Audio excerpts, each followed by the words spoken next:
5 silent signs your elderly loved one might be nearing the end. What if I told you the body knows it's dying before the mind ever does? What if there were signs, quiet, almost invisible signs, that your loved one is entering their final year and you're missing them? Most of us think death comes suddenly, a fall, a diagnosis, a last breath. But in truth, the end rarely shouts, it whispers, a belt loop that no longer fits, a nap that turns into an all-day sleep, a look of confusion in a familiar room. These moments seem small until they're not. In this video, I'll take you into the rooms, the stories, and the science behind 5 subtle signs that someone you love may be approaching life's final season. I've spent over 2 decades as a doctor walking families through this path, and today I want to walk with you, not to frighten you, but to prepare you. Because when we understand these signs, we don't just witness the end, we honor it. So stay with me. What you hear today may help you say goodbye with grace, love, and no regrets. Number 1, the weight that slips away. No one ever tells you that the first sign of dying might be something as ordinary as a loose pair of pants. There's no medical drama in it, no sirens, no gasps, no sudden collapse. Just a quiet morning in late spring, and Margaret, a retired school teacher with a lifelong love for silk scarves and pressed pleats, stood in front of her mirror, tugging gently at the waistline of her favorite Sunday dress. It no longer hugged her hips the way it used to. The fabric, once tailored to her figure, now hung just a little too free. She chuckled and blamed the dry cleaner. "They probably stretched it," she said, brushing it off like lint from her lapel. But clothes don't lie, and neither does time. In the weeks that followed, her daughter began to notice the dinner plates came back to the kitchen half full. The butter in the fridge lasted longer. Favorite snacks remained unopened. Margaret, who once taught 4th grade with the stamina of a marathon runner and cooked Sunday roast with a flair that rivaled Julia Child, was eating less, not because she wanted to, but because something inside her had begun to shift. Medically, it's called cachexia, a complex and heartbreaking syndrome that involves more than just weight loss. It's the slow erosion of the body's ability to maintain itself. Muscle mass quietly dissolves. Fat reserves shrink. Appetite fades, not as a conscious decision, but as a byproduct of failing systems. Energy is no longer being used to rebuild, but rather to preserve what little is left. To families, though, it doesn't look clinical. It looks like fading. She didn't look sick, at least not in the way people imagine. There were no tubes or hospital beds, just smaller portions, a belt that now cinched tighter, and the occasional comment, "I'm just not that hungry today." When Margaret's daughter pressed her about it, she would smile and say, "Maybe I've just got a smaller stomach these days." But the truth was deeper and quieter. In elderly people, weight loss is often dismissed with a shrug. "She's just getting older," they'll say. But physiologically, this kind of loss is rarely benign. What looks like a thinning frame is actually the body reordering its priorities. Digestion begins to slow. The intestines no longer absorb nutrients like they used to. Protein isn't processed as efficiently, leading to the gradual breakdown of muscle, even as the person eats what seems like enough. And so the body begins to ration. It redirects energy away from non-essential systems, like muscle tone, immune defense, even thermoregulation, and pours its remaining resources into what's most critical: the heart, the lungs, the brain. What's left behind is not just physical, it's emotional. The loss of appetite becomes a symbol. Meals, once shared with laughter, become shorter, quiet, less joyful. A family dinner begins to feel like a chore, or worse, a countdown. I remember watching Margaret stir her tea one morning, her hand trembling ever so slightly, and she said to me, "I just don't enjoy food like I used to. Isn't that strange?" And I thought, no, it's not strange. It's the body whispering a farewell. Weight loss isn't just about numbers on a scale. It's a sign, a message, a gentle but serious one. And if you're seeing it in someone you love, don't panic, but don't ignore it either. It may be the first, most honest indication that the body is no longer trying to thrive. It's preparing to let go. Number 2, when rest never replenishes. James was a retired carpenter, one of those men who could fix anything with his hands in a little bit of silence. Even in his 80s, he still carried the strength of someone who had built homes from the ground up, whose palms bore the quiet history of hammer strikes and cedar splinters. But then, something changed. At first, it was small. His hands trembled a little more when he held a cup of coffee. Then he struggled to button his shirts, his fingers fumbling where they had once been precise and sure. His morning routines began to stretch longer. Sometimes he'd start getting dressed after breakfast and wouldn't finish until lunch. Then came the naps. They weren't casual, dozing off on the sofa kinds of naps. These were deep, dreamless stretches of sleep, long and frequent. Mid-morning, after lunch, early evening. Sometimes James would drift off in the middle of a conversation, his words fading into a sigh. His wife, gently amused but quietly worried, would say, "He sleeps more than our cat these days." To anyone outside the family, it just looked like aging. "He's earned his rest," friends would say. "Let the man sleep." But as a doctor, I've seen this pattern too many times not to recognize it for what it is: a slow and steady energy shutdown. In the final stages of life, the body doesn't just slow down, it reprioritizes. This kind of profound, unrelenting exhaustion isn't laziness. It's not boredom or lack of motivation. It's terminal fatigue, the body's quiet decision to conserve energy for its most essential systems: the heart, the lungs, the brain. Muscles no longer get what they need. The metabolism grinds to a crawl. The vibrant rhythm of daily life, movement, interaction, engagement begins to slip away. And it's not just physical. Fatigue like this steals more than stamina. It chips away at confidence, independence, even identity. James, once proud of doing things himself, started asking for help tying his shoes. He stopped going to church, not because he didn't believe anymore, but because getting up, getting dressed, and staying awake through the sermon felt impossible. He withdrew from friends, gave up poker night, stopped calling in his brother, not because he didn't care, but because it all just felt too heavy.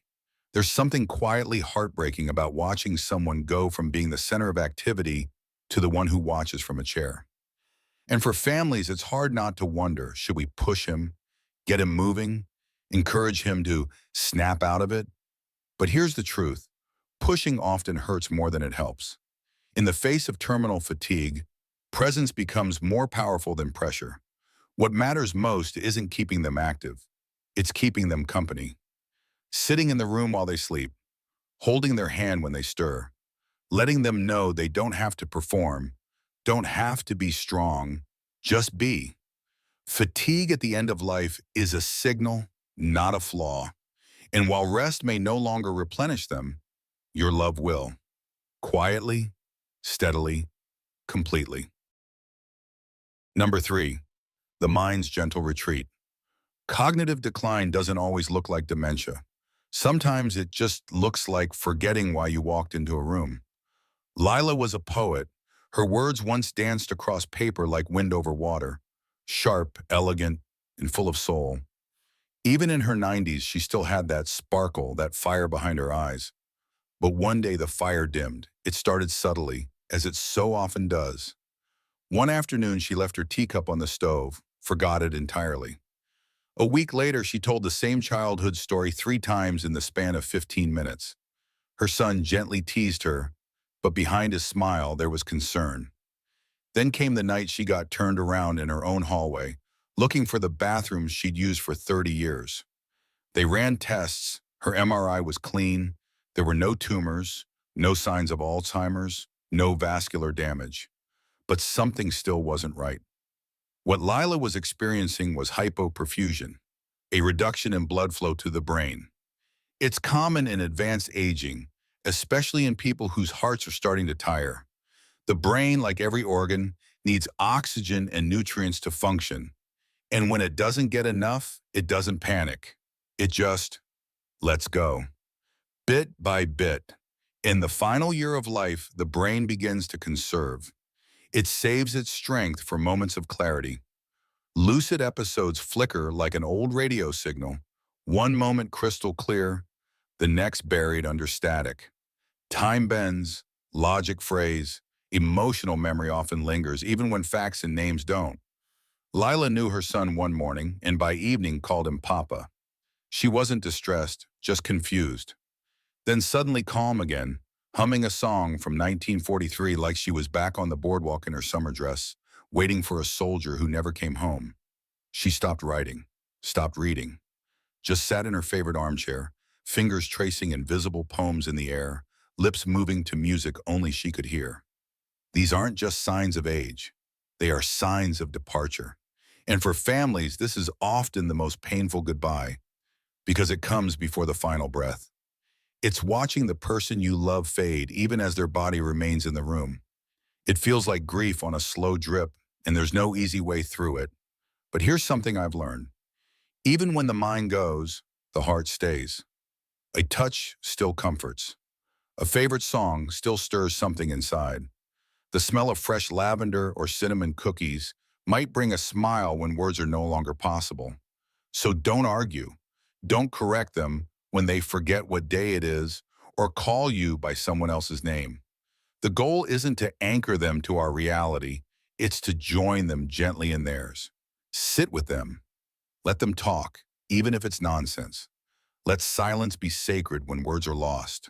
Because in those moments, however fleeting, you are witnessing something profound, a mind returning home to stillness.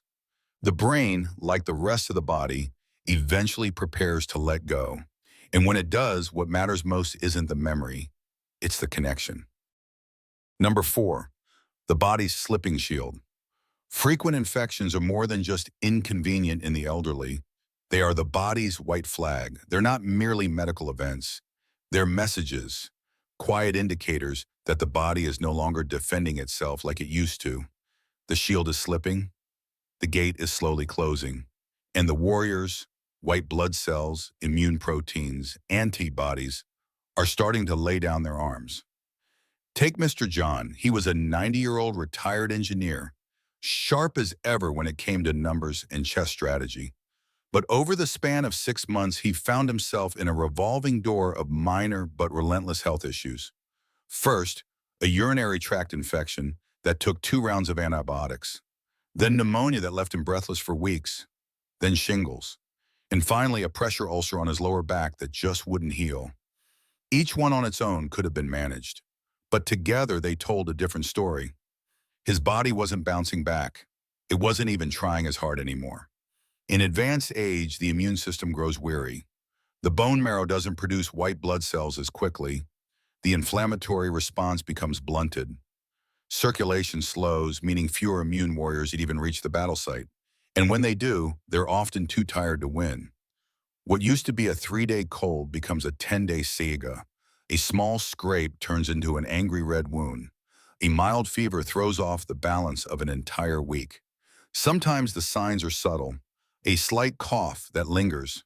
An unusual amount of confusion. A fall that seems out of nowhere. In younger people, these things wouldn't raise eyebrows. But in the elderly, they can be the body's way of signaling it's running low on reserves. Families often ask, should we take them to the hospital again? It's a fair question and a heartbreaking one. Because sometimes, yes, a hospital can stabilize. An antibiotic can give a bit more time. But other times, it only prolongs suffering. Tubes, IVs, monitors, restless nights in a sterile room. And for what? In Mr. John's case, we made a different choice. We kept him at home, where the sun warmed his reading chair, where he could watch his grandchildren play, where his favorite chess set stayed within reach. He ate what he wanted, when he wanted, laughed when he could, slept when he needed to. He passed peacefully 6 months later. No ICU, no beeping machines, just family, books, love. There's a quiet dignity in that kind of ending. So if you notice your loved one is getting sick more often, healing more slowly, or simply seems more fragile with each passing month, pause. Not out of fear, but out of reverence. It may be time to shift the goal, not from cure, but to comfort. Not from extending life, but enriching what's left of it. Ask their doctor about palliative care, not as a last resort, but as a way to focus on what matters most: quality, peace, and presence. Because sometimes real strength lies not in continuing the fight, but in choosing how and when to rest. Number 5, breaths between the lines. When Nancy's daughter called me, her voice trembled with fear. "Mom's breathing is weird," she said. "It's like she's gasping, then nothing, then a breath again." "Is she dying?" she asked. But what she really meant was, "Is it time? Should I be there? Should I say goodbye?" I didn't rush to the word death. Instead, I said the truth. Her body is transitioning. What Nancy's daughter was witnessing was something we in medicine call Cheney-Stokes respiration, a pattern of breathing often seen as life draws to a close. It's cyclical, rhythmic in its way. Periods of deep or rapid breathing followed by long, unnerving pauses. It's not a panic attack. It's not suffocation. It's not a failure. It's a message. As the body prepares to shut down, the brain's control over breathing begins to fluctuate. Carbon dioxide builds up slightly, then the body overcorrects, then rests. The lungs follow the lead of a brain that is slowly, gently disconnecting from the physical world. But the changes don't stop there.